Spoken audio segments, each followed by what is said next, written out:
Pessoal, boa tarde.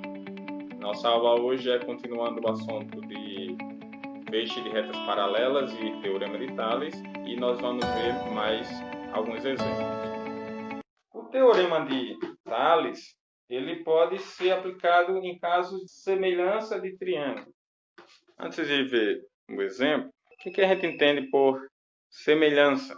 Só para a gente ter uma ideia, quando a gente fala em semelhança, a gente está falando de uma coisa ser semelhante à outra. Quando a gente está falando de figuras em matemática, uma coisa ser semelhante à outra quer dizer que se eu pegar uma coisa pequena e esticar e der a coisa maior, então quer dizer que essas duas coisas são semelhantes. Exemplo, se eu pegar um quadrado pequenininho e aumentar, ele vai ser semelhante a um quadrado maior, porque quando eu aumento o quadrado, ele vai ficar igual ao quadrado que é maior. Então, uma ideia para a gente entender melhor a questão da semelhança é as miniaturas. Por exemplo, se pegar a miniatura de um carro, vai ter aquele carro num tamanho bem menor, mas que corresponde a uma miniatura daquele maior.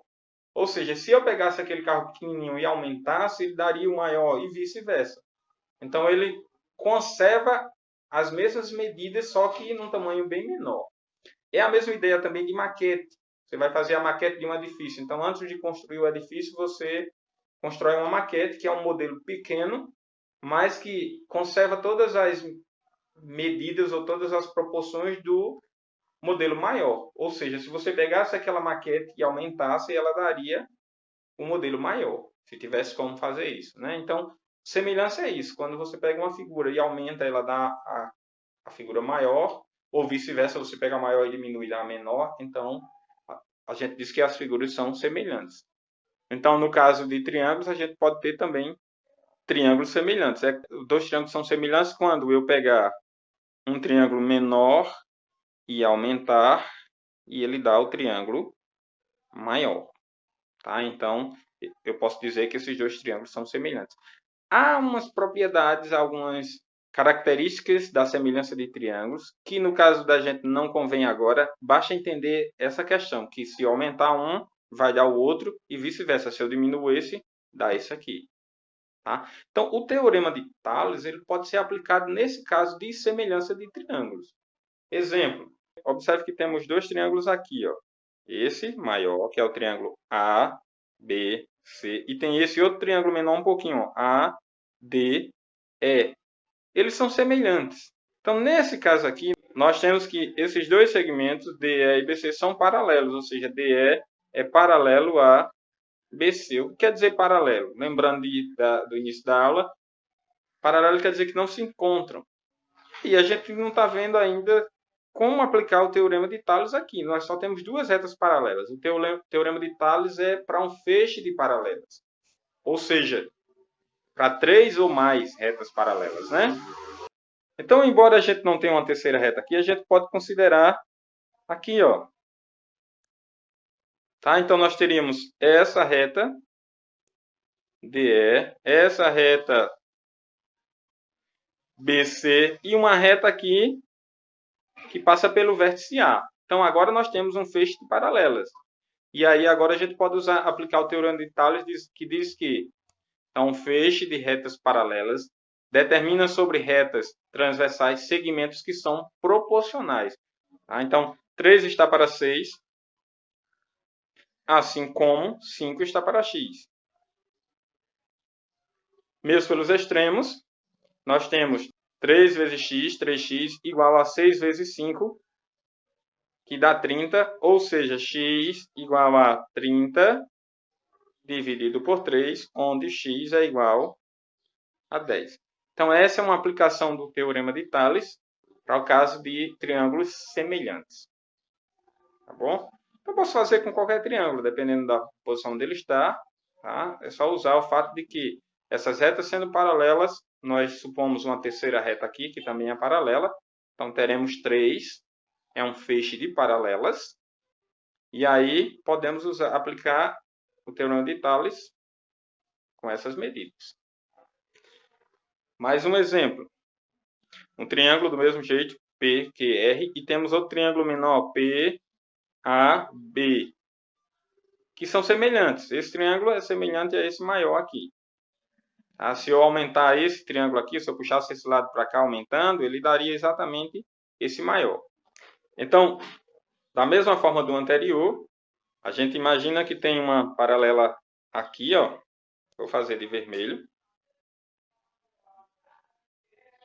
E aí nós temos um feixe de paralelas, ó, 1, 2, 3, porque AB é paralelo a QR, AB é um segmento paralelo a QR.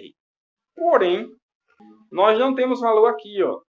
Tá? Então, para facilitar o entendimento, aqui nós temos que A mais B é igual a 15. Como nós não temos o valor aqui, a gente supõe o valor, chamado de X. Então, o que é que nós podemos concluir aqui? Um feixe de paralelas determina sobre retas transversais segmentos proporcionais, ou seja, 6 sobre x é igual a A sobre B. Ou 6 está para x, assim como A está para B. E aqui temos 3 valores para determinar. Fica complicado, né? Então, a gente usa a propriedade de somar, lembra? Somar os termos e colocar sobre um dos termos. Então, vou somar esses dois, ó. 6 mais x sobre... É mais fácil colocar o 6, porque já sai um valor ali. Igual a A mais B sobre... Como eu coloquei o 6 primeiro, então o A. 6 mais x, ó, se vocês observarem, é esse lado aqui todo. Ó, daqui para cá é o 6 e daqui para cá é o x. Então, esse lado todo aqui, ó, é 6 mais x, que vale 10. Então, no lugar de 6 mais x, eu posso colocar 10. Então, vai ficar 10 sobre 6 igual a... A mais B nós já temos. A mais B é igual a 15. Então, igual a 15 sobre A. E aí, agora já fica mais fácil da gente resolver como a gente vem resolvendo. É isso? Então, não vou nem simplificar. Vou fazer para a gente fazer mais rápido. 10 vezes A, 10A, igual a 6 vezes 15, 90. E aí vem A igual a 90 dividido por 10. Corta aqui, ó. Os zeros, 9 dividido por 1, ou seja, o A é 9. A gente faz uma conta, geralmente, para determinar o outro valor. A mais B é igual a 15. Né? A gente usa essa expressão para determinar o outro valor. Porém, a gente pode fazer direto. Eu sei que o A é 9. E o A mais B dá 15. Então, o B só pode ser 6, né? Porque 9 mais 6 dá 15. Eu vou fazer usando a conta, mas vocês podem colocar o valor direto. Então, A mais B é igual a 15. O A é 9, então 9 mais B igual a 15. Isolando o B, B é igual a 15 menos 9, ou seja, B é igual a 6. Certo? Um pouquinho mais complicada por causa da outra letra que tem aqui, né? Mas quando a gente vai usando a propriedade, acaba dando certo. E por fim, mais alguns exemplos sobre o teorema da bissetriz. O que diz o teorema da bissetriz? O teorema da bissetriz diz que a bissetriz de um ângulo do triângulo divide o lado oposto a esse ângulo em segmentos proporcionais aos lados que formam esse ângulo, ou aos outros dois lados do triângulo. Ou seja, se esses segmentos aqui são proporcionais a esse, a gente pode escrever o seguinte, ó. 8 está para 10, assim como 16 está para x. Eu peguei primeiro este, então significa que na outra razão eu vou pegar primeiro este.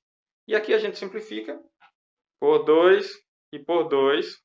A gente obtém 8 por 2 dá 4, 10 por 2 dá 5, igual a 16 sobre x. Fazendo os meus pelos extremos, 4 vezes x, 4x, igual a 5 vezes 16, que dá 80.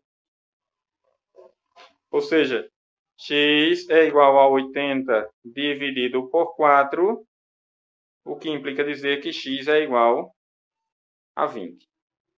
Então, esse é o valor de x que satisfaz essa situação.